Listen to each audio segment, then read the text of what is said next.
Good afternoon. My name is Jim Durantis, and I'm the Providence Real Estate Guy. And this afternoon, I thought we'd take a little bit different tact and talk today with a personal trainer. Here with us this afternoon is Adam Clark, and he is with the Providence-based Method Fitness Training Studio. And Adam is going to share with us some tips about personal training, how personal training has changed in the COVID-19 environment, and how he sees it going forward. So, welcome, Adam. Hi, Adam. How are you today? I'm doing well, Jim. How are you? Pretty well, thank you. So today we're going to talk a little bit about the personal training business.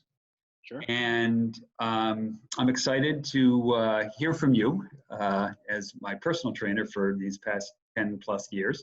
We'd like to share with our viewers today some tips about exactly what personal training is, what they might find about personal training, and how the recent situation has sort of impacted their personal training business. So before we get started, why don't you describe for us a little bit about exactly what is personal training and how does the business work?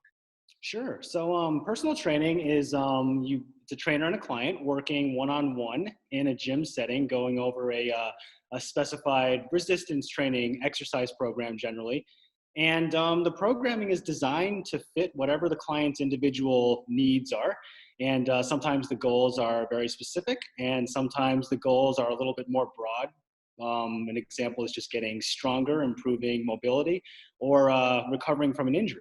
So can you tell us a little bit about how the recent stay-at-home orders and this sort of COVID-19 environment that we're living in has impacted the personal training business, and some of the changes that you've had to make as you deliver the service to your client? Yes, definitely so. It's completely turned the personal training industry upside down. All of the gyms and studios were ordered to close back in March. And that forced all of us, myself included, to get onto these virtual platforms such as Zoom. And we've been able to continue to instruct our clients one-on-one and give them the attention that they need while taking them through specified programming. And the main difference would then be the lack of equipment.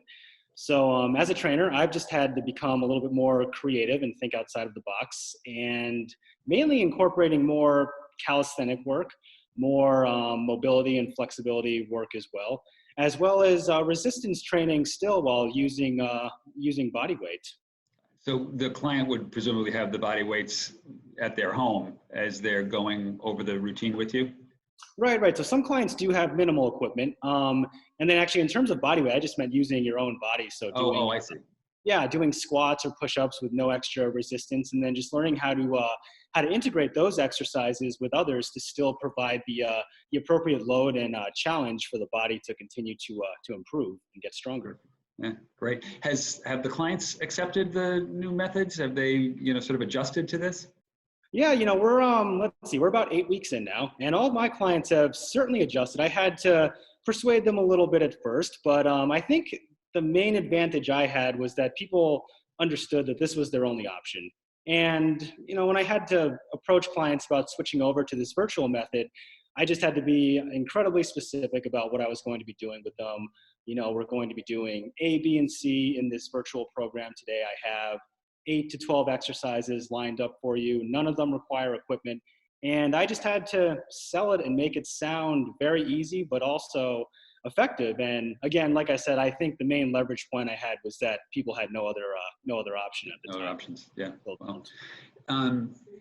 what advice? I know I would imagine it's difficult to keep people motivated when you're doing a one-on-one session, but what people largely confined to their homes today, what advice do you have or do you give your clients to sort of help them maintain a fitness regime and sort of stay motivated? Well, I think the biggest piece is that you have to maintain a schedule when you're at home, regardless of what line of work you're in. I think you need to get up at the same time. You need to specifically put aside time blocks for specific activities each day, AKA exercise. And you just have to, in terms of maintaining a routine, you just have to start small. I think the biggest mistake that people make, and the main reason why a lot of people lose motivation, is because they set the bar way too high for themselves. And, if you're going from nothing to working out 10 minutes a day, that is a drastic improvement, and that's something that deserves credit. And then from there, you just build it gradually, 10 minutes, maybe 15 minutes, and then eventually 20. And then I think from there, you then work on progressing it to the point where you're doing it almost every day. And I think for most people, the lack of motivation comes from just being sedentary. Yeah, And I mean, to be honest, when you're sitting still all the time, you don't feel great. And that's not a very motivating place to be when it comes to getting yourself healthier and moving. sure. Earlier in the week, the governor announced that hopefully by the beginning of May, she'll be able to relax some of the shelter in place and the sort of stay at home requirements. How do you see that, sort of returning to the studio, changing the way, your business is delivered to your client? Well, I definitely think that people are not going to come flocking back. Unfortunately, it's probably going to be a little bit of a slower restart, but also from a health standpoint, I think that's what we want. I don't think we want everybody coming back at the same time and then risking an outbreak of infection again. So for my staff and I, when we're in the space, we're just going to have to be a little bit more space conscious, excuse me. And the way that my gym is set up, we have 3 separate sections. So I would imagine that there would be a client and a trainer in each section. So 6 people or so total. And then me personally, I don't plan on rushing my clients back too quickly. This virtual platform has been working very well for me. And the clients that really do want to get back into the gym, I will make a point to see them. But other people who are a little bit more wary and want to stay home for a little bit longer, I'm definitely going to facilitate their needs also. Okay.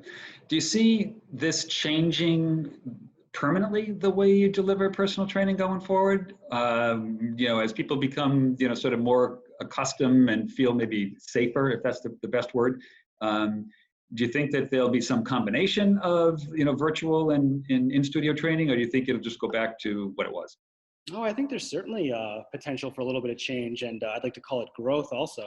I think on the day-to-day basis, once everything returns to quote unquote normal and people are allowed back in public spaces, to be completely honest, a virtual training session can't take the place of an in-person training session. It just can't. You don't have the same connection. Right.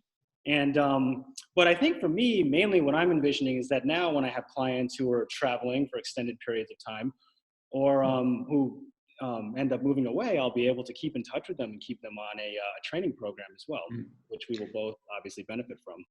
Yeah, that's a good point. I hadn't thought about that, especially people that travel quite a bit for business. Right. If they can plug in with their trainer, if nothing else, it serves as like, Dad, I'm watching you. Exactly. And it just doesn't. I think now people see that there doesn't have to be this disruption in their exercise programs when anything in life pops up. Now that we have this virtual option.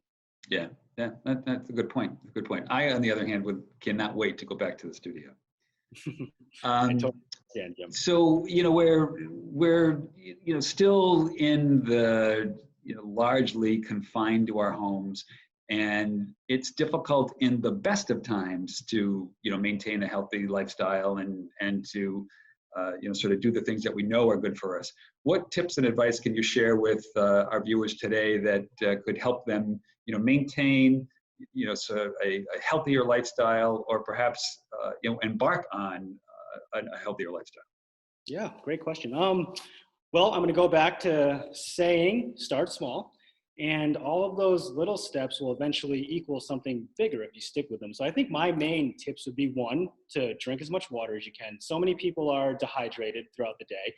And when you're dehydrated, that leads to unnecessary hunger. Hunger that's not actually there. When people, a lot of the time, think that they're hungry, they're actually thirsty because so many people don't drink nearly enough water. So hydration is my big one. And I think, may sound a little bit funny, but getting onto the floor a few minutes a day, just in between work, a lot of people are sitting all day, just getting out and extending your back on the floor. And I mean laying completely flat and trying to put your hands behind your head. And that way you're decompressing the entire spine. And it just takes a couple of minutes, and it's going to feel really good for your body. It's going to allow you to reset. And it's also going to prevent a lot of tension in the rest of your body throughout the day when you then return to work. And I think it's also just a good way to, to break up the monotony of a an at-home schedule. Yeah. Yeah. And then I think my third one would be is when it is along the lines of stress management, and to just encourage people to be okay with not feeling okay right now. And what I mean by that is just accepting that we're all stressed, and that's just the reality of things right now. And it's also not a bad thing, because that's just our bodies taking in information from our environment, and that's the human body's natural way of processing things. Yeah. Yeah, I know one of the things that I find very helpful, in addition to obviously the physical workout and regimen that you and I do together, is to talk about diet and how that is a big part of, a healthy lifestyle. And, before we leave today, can you share a little bit about your, sort of tips and philosophies about maintaining a healthy diet as well? Sure, sure. Well, I'll start by saying that I don't believe that there is any uniform good diet. It's going to be different from person to person. And it also depends on how much activity you're doing. And I also don't believe in labeling any foods as being completely bad. Now, there are obviously things that we probably should be eating in moderation, and also things that we shouldn't be eating at certain times of the day as well.